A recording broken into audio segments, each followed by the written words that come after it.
My fiance said, "You need to make 6 figures before I'll marry you. I have standards." I replied, "Give me a year." 11 months later, I hit 6 figures and proposed to her sister instead. The wedding invitation she received in the mail included a thank you note for the motivation. Original post: I, 31 male, was with Veronica, 29, for 5 years. We got engaged 2 years ago when I was making around $65K as a systems analyst. Not rich, but comfortable. We had a small apartment, went on weekend trips, never struggled with bills. I thought we were happy. Then last year, everything changed. We were at her parents' house for Sunday dinner. Her dad asked about wedding plans. Veronica laughed. "We're waiting until Jason gets his finances in order." I nearly choked on my pasta. "My finances are fine." She patted my hand like I was a child. "Babe, you make 60-something thousand. That's not marriage material. I need security." Her mom nodded. "Veronica's right. A man should provide properly." "I'm not marrying someone making under 6 figures, Veronica announced. "I have standards. My friends' husbands all make at least that."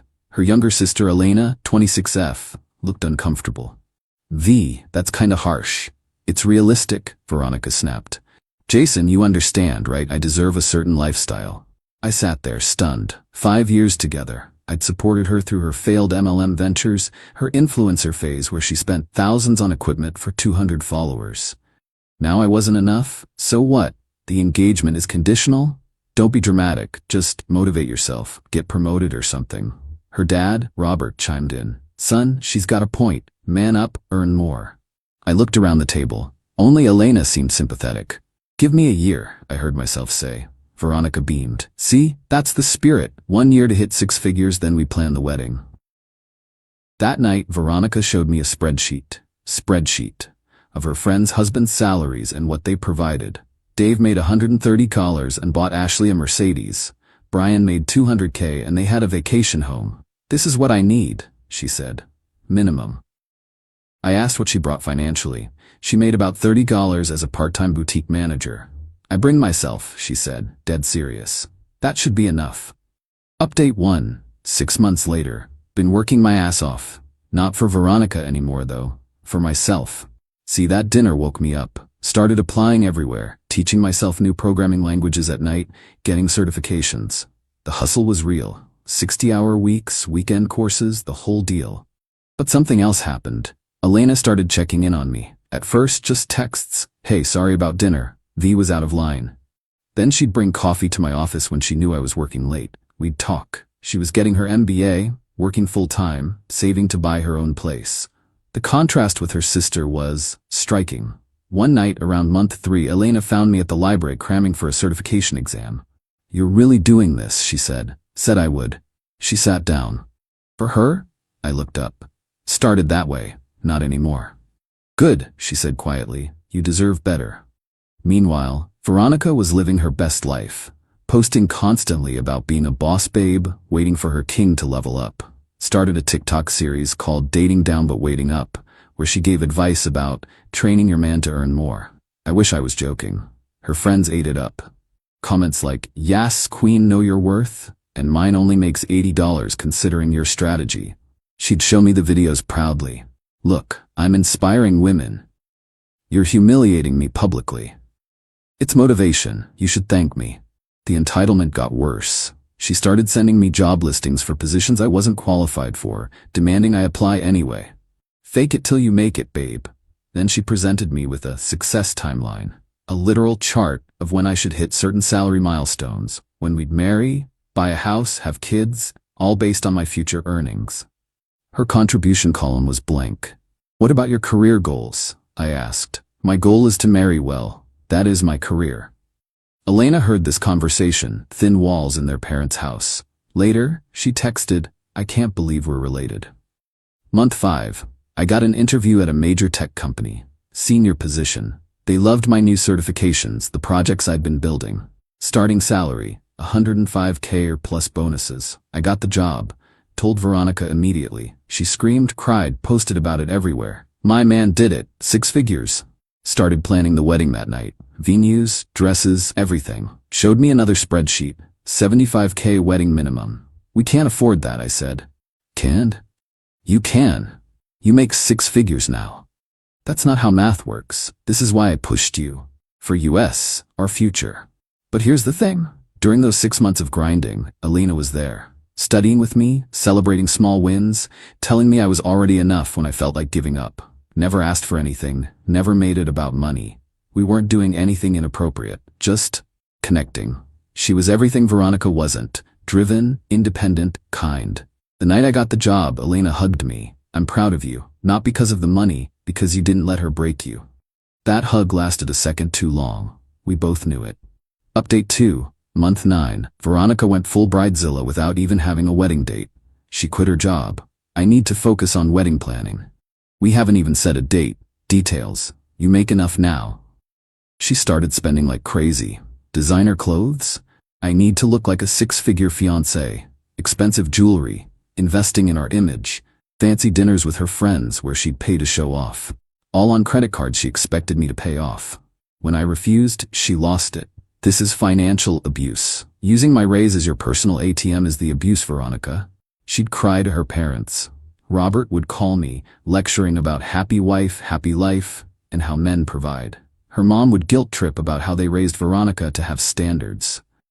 Only Elena defended me, which caused massive family drama. One dinner, Veronica announced she'd put deposits down on 3 venues for me to choose from. $5,000 each, non-refundable.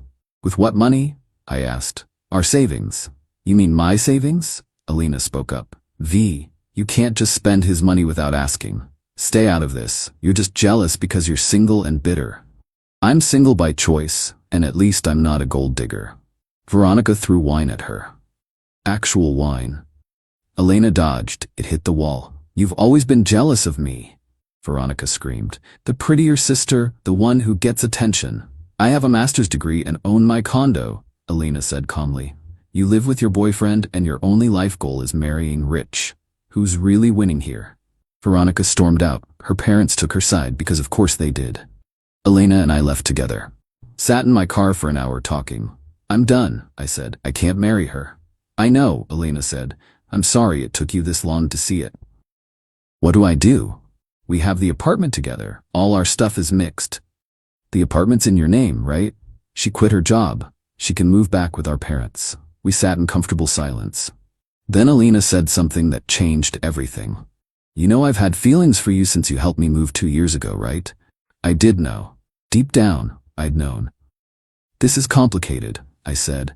It doesn't have to be. End things with her, take some time. Then, see what happens. Your family would implode. They already treat me like the black sheep for having ambition. What's one more disappointment? Month 10. I ended it with Veronica. Came home to find she'd invited her friends over for a wedding planning party.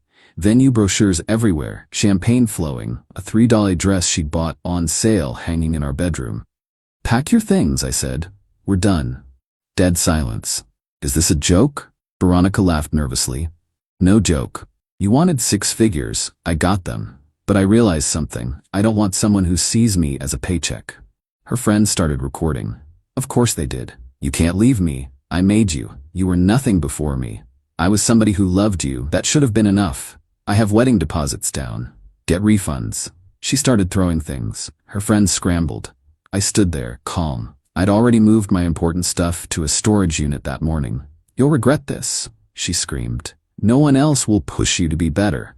Someone already does, without making me feel worthless first. The meltdown was epic. She called her parents, who rushed over. Robert threatened to beat my ass until I reminded him I had cameras in the apartment. Her mom wailed about the embarrassment, the deposits, the dress. Your daughter valued money over love.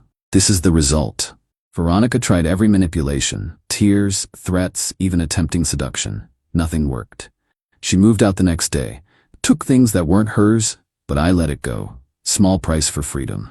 Update 3, month 11. The harassment started immediately. Veronica told everyone I'd cheated, posted constantly about narcissistic exes and financial manipulation. Created a whole narrative where she'd built me up only for me to abandon her at her peak. Her friends attacked me online. Random women would message me calling me trash. She'd show up at my office crying, telling security we'd had a fight. HR had to get involved when she called claiming I was suicidal and needed a wellness check. ate, work. Then she found out about Elena and me. We'd waited 2 months after the breakup. Started slow, coffee, dinners, actual dates. Elena was everything I'd wanted. Partner, equal, friend. She celebrated my promotion to team lead, another raise without making it about money. We split dates. She cooked for me. I cooked for her. We were happy. Until Veronica saw us at a restaurant. The confrontation was biblical. My sister? You're with my sister? The entire restaurant stared. Elena stood. V, calm down. You whore. You steal my man after I did all the work? Your man? You threw him away the second he didn't meet your spreadsheet requirements. I made him. He was nothing before me. He was always something, Elena said calmly. You were just too shallow to see it. Veronica lunged.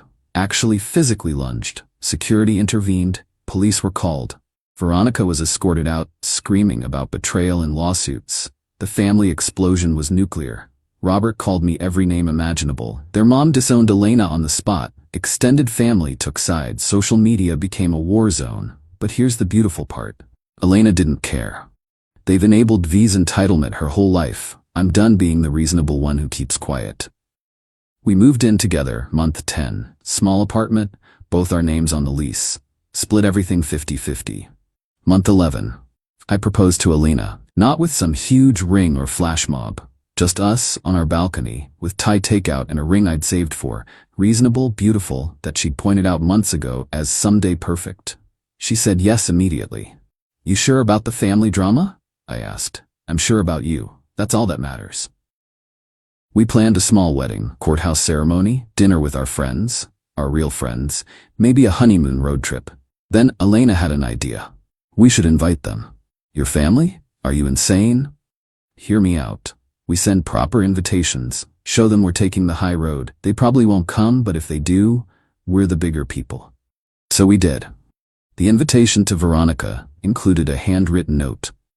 Thank you for showing me what I don't want in a partner. Your push for success led me to find real love with someone who loved me at $65K and celebrates with me at $115K.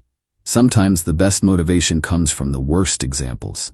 Wishing you all the best in finding someone who meets your spreadsheet requirements. Elena thought it was too much. I thought it was perfect. Final update. The wedding. The invitation caused absolute chaos. Veronica called Elena screaming. We had it on speaker. You put a thank you note for motivation. Jason wanted you to know your impact on his life, Elena said sweetly. This is harassment. I'll sue. For sending a wedding invitation? Good luck with that. She tried everything, threatened to show up and object, claimed Elena had been grooming me while we were together, posted that I was marrying her sister to hurt her. Their parents were worse. Robert left voicemails threatening me. Their mom called Elena a husband-stealing Jezebel. He wasn't your husband, Mom. V made sure of that when she demanded 6 figures for a ring. The extended family chose sides. Team Veronica claimed Elena betrayed sister code. Team Elena pointed out Veronica treated me like an ATM. Then Veronica played her final card. 2 weeks before the wedding, she announced on social media that she was pregnant with my child. From our last night together, that never happened. The post went viral in our social circle. Praying for my baby who'll grow up watching daddy marry my sister. Elena laughed, actually laughed. She's really doing this? I was panicked. What if people believe her? Then we demand a paternity test, which she'll never agree to because she's lying.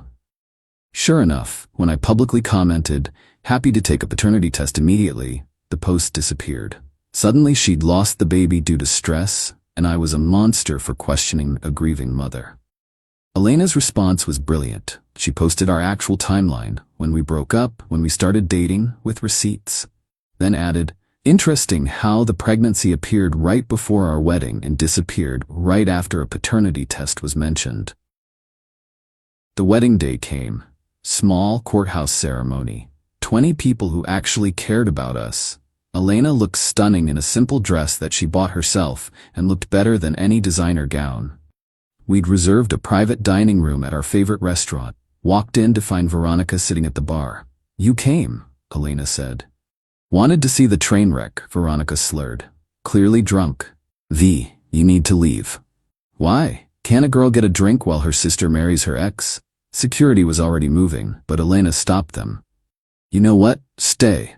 Watch. See what an actual partnership looks like. We had our dinner. Speeches from friends about real love, partnership, growth. My best man talked about how Alina made me better without making me feel less than. Elena's best friend talked about how she'd never seen her so happy. Veronica watched it all from the bar. Saw her parents walk in, see her drunk, see us happy, and walk back out. Saw how Elena and I looked at each other. Saw what she'd thrown away for a salary requirement. She left before cake, but not before approaching our table. You were right, she said to me. You were somebody at 65K. I was just too stupid to see it. No, I said. You saw it. You just decided it wasn't enough. She looked at Alina. Take care of him. We take care of each other. That's the difference. Veronica left. Posted one final thing that night. Congratulations to my sister. She won. Elena commented, it was never a competition. You were playing alone. That was 6 months ago. Veronica's still single, living with their parents, working retail, posting about knowing her worth while sliding into DMs of any guy with a nice car. Their parents came around after seeing how happy Alina and I are. Robert actually apologized. Their mom still makes passive-aggressive comments, but she's trying. Alina got promoted to director at her company. I'm now making $125 as a tech lead. We bought a modest house, have 2 dogs, split everything down the middle. Sometimes Veronica texts me. Always variations of I made you who you are. I never respond. The truth is she did motivate me, just not how she intended. She showed me what not to want, what not to accept, what not to become. She pushed me to grow, and in growing, I outgrew her. Elena and I sent her a thank you card on our first anniversary. Inside it said, thanks for setting the bar so low that true love looked like high jump, E&J. Petty? Maybe. Satisfying? Absolutely. She blocked us both after that. Finally, best wedding gift ever.